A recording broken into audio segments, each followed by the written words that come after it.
বুখারী শরীফের 1970 নম্বর হাদিস। এই হাদিসের বর্ণনাকারী হযরত আয়েশা রাদিয়াল্লাহু তাআলা আনহা। عن عائشة رضي الله تعالى عنها أنها قالت لم يكن النبي صلى الله عليه وسلم يصوم شهرا أكثر من شعبان فإنه كان يصوم شعبان كله। হযরত আয়েশা রাদিয়াল্লাহু তাআলা আনহা তিনি বলেন, রাসূলুল্লাহ সাল্লাল্লাহু আলাইহি ওয়াসাল্লাম যখন শাবান মাস আসতো, আসা মাত্রই শাবান মাসে রাসূলুল্লাহ সাল্লাল্লাহু আলাইহি ওয়াসাল্লাম এই পরিমাণ রোজা রাখতেন যে অন্য মাসে এই পরিমাণ রোজা রাখতেন না।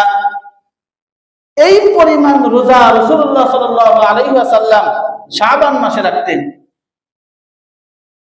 এত রোজা রাখতেন কেমন যেন পুরো মাসটাই অল্প কিছুদিন বাদ দিয়ে। فإنه كان يصوم شعبان كله وكان يقول خذوا من العمل ما تطيقون فإن الله لا يمل حتى تملوا। রাসূলুল্লাহ সাল্লাল্লাহু আলাইহি ওয়াসাল্লাম বলেন, তোমরা তোমাদের যতটুকু সাধ্য আছে তোমরা অতটুকু আমল করো।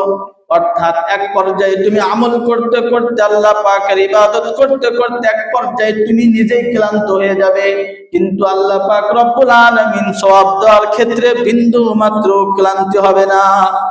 যত আমল তুমি করতে পারো, আমল করতে করতে এক পর্যায়ে তুমি নিজেই ক্লান্ত হবে, কিন্তু আল্লাহ পাক রব্বুল আলামিন সওয়াব দেওয়ার ক্ষেত্রে বিন্দু মাত্র ক্লান্তি বোধ করবেন না।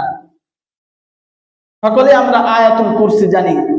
এই আয়াতুল কুরসির ভিতরে শুরুতে কি আল্লাহ তাআলা তিনি হলেন চিরঞ্জীব, যার কোনো ঘুম আসে না, তন্দ্রাও আসে না, কোনোদিন ক্লান্ত বোধ করে না। তাহলে আমরা যদি ইবাদত করি, ইবাদত করতে করতে আমরা নিজেরাই ক্লান্ত হব, কিন্তু আল্লাহ সওয়াব দেওয়ার ক্ষেত্রে বিন্দু মাত্র ক্লান্ত হবে না।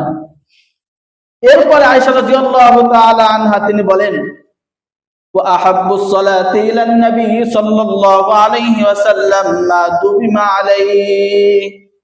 রাসূলুল্লাহ সাল্লাল্লাহু আলাইহি ওয়াসাল্লামের কাছে সবচাইতে প্রিয় নামাজ হলো ওই নামাজ যেই নামাজ সর্বদাই পড়া হয়, যদিও অল্প হয়।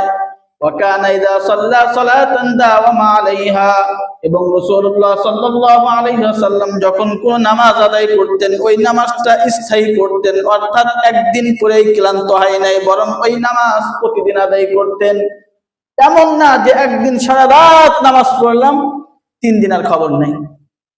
আমাদের সামনে কি শবে বরাত আছে, কি করবো সেই দিন? ফজরের আগ পর্যন্ত নফল নামাজ পড়ব। মুয়াজ্জিন সাহেব যে সময় আজান দেবে ফজরের জামাতে আর আসেনি।